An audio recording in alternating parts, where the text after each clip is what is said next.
தூத்துக்குடி மாநகராட்சிக்குட்பட்ட போல்டன்புரம், சிதம்பரம் நகர், அம்மன் கோவில் தெரு, பிரெயின் நகர் உள்ளிட்ட பல்வேறு பகுதிகளில் பொதுமக்கள் மற்றும் வியாபாரிகளிடம் திமுக அரசின் 3 ஆண்டு கால சாதனை மற்றும் மாநகராட்சி சார்பில் செய்துள்ள பணிகள், இந்தியா கூட்டணியின் தேர்தல் அறிக்கை ஆகியவற்றை எடுத்துக் கூறி கனிமொழி எம்பிக்கு ஆதரவாக மாநகராட்சி மேயர் ஜெகன் பெரியசாமி இன்று தீவிர வாக்கு சேகரிப்பில் ஈடுபட்டார்.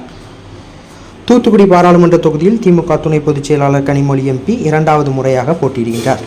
இந்த தேர்தலில் கனிமொழி எம்பிக்கு தூத்துக்குடி மாநகர பகுதிகளில் பொதுக்குழு உறுப்பினரும் மாநகராட்சி மேயருமான ஜெகன் பெரியசாமி தீவிர வாக்கு சேகரிப்பில் ஈடுபட்டு வருகின்றார். அந்த வகையில் இன்று காலை தூத்துக்குடி மாநகராட்சிக்கு உட்பட்ட போல்டன்புரம், சிதம்பரம் நகர், அம்மன் கோவில் தெரு, பிரெயின் நகர் உள்ளிட்ட பகுதிகளில் வீதி வீதியாக திமுக நிர்வாகிகள் சென்று திமுக அரசின் 3 ஆண்டு சாதனை மற்றும் இந்தியா கூட்டணி தேர்தல் அறிக்கை ஆகியவற்றை எடுத்துக் கூறி வாக்கு சேகரிப்பில் ஈடுபட்டனர். இந்த பிரச்சாரத்தின் பொழுது திமுக இளைஞர் அணி முத்துத்துறை, முன்னாள் மாமன்ற உறுப்பினர் ரவீந்திரன் உள்ளிட்ட திமுகவினர் திரளாக கலந்து கொண்டனர்.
செய்திகளை உடனுக்குடன் தெரிந்து கொள்ள உங்கள் கரம் டிவியை சப்ஸ்கிரைப் செய்யுங்கள்.